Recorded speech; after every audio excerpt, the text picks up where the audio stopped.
Sylvia Tilly, played by Mary Wiseman, who utters one of the F-bombs on Star Trek Discovery, works to the right of Michael Burnham, played by Sinequa Martin. Credit Michael Gibson. While the F-bomb in Star Trek Discovery this week was not the first time Trekkies heard swearing in The Final Frontier, fans were still shocked by the series' first appearance of the F-word. Two characters dropped the word after a scientific breakthrough on the show regarding the spore drive, an engine that allows the USS Discovery to move nearly instantly from place to place in the universe. The brief scene caused a sensation on social media and several Star Trek-themed websites. Anthony Rapp, who plays LT, Paul Stamets, was one of the two people to use the F-bomb in the latest episode. "We were aware of it, and we embraced it, and we had a blast with it," Rapp told Liz Shannon Miller in an interview with IndieWire. 15 of the most bizarre alien species featured in Star Trek. "These people just put their brains to work in a really tough way, and they had a breakthrough," Rapp said. "And I imagine there's scientists in their labs who might do that any time." We didn't drop the F-bomb in Star Trek by telling something to go F themselves. It's like we did it by saying, "This is fin cool." Fans pointed out that Discovery probably had more liberty with the F-bomb because it is broadcast on the CBS All Access streaming service, so it is isolated from network TV's usual rules about profanity. Generally, unless profanity occurs on a late-night show, it is bleeped out on network television. But Star Trek fans should remember that profanity has been with the show since the beginning, even in the kid-friendly original series TOS, which ran between 1966 and 1969. In the 1960s, there was very little profanity on television compared with today. The first profanity on Star Trek came with the 1967 episode The City on the Edge of Forever, in which Capt.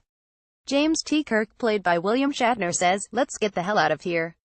The fiery Kirk swore again later that year in the Doomsday Machine while the Enterprise was approaching a fight, saying, "What the hell's going on?" The Starfleet swearing tradition carried on when Star Trek hit the silver screen. Fans probably best remember Spock's confusion about swearing, or, as Spock called it, colorful metaphors in contemporary Los Angeles during Star Trek IV: The Voyage Home 1986. But there are many other examples, such as during Star Trek II: The Wrath of Khan 1982. Dr. Leonard McCoy DeForest Kelley declares, "Damn it, Jim, what the hell's the matter with you? Other people have birthdays.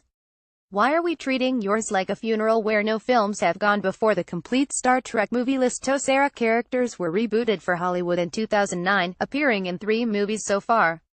And there has been plenty of swearing in them. In 2009 Star Trek, the young Kirk Chris Pine once called bulls on Spock Prime Leonard Nimoy.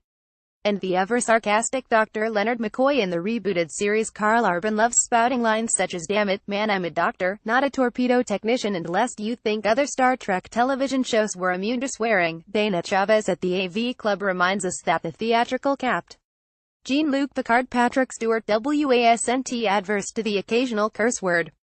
But, like the sexy, shin-eye-pated polyglot he always did it in a language other than English, according to the article. By the way, NASA has grappled with the problem of swearing from real-life astronauts.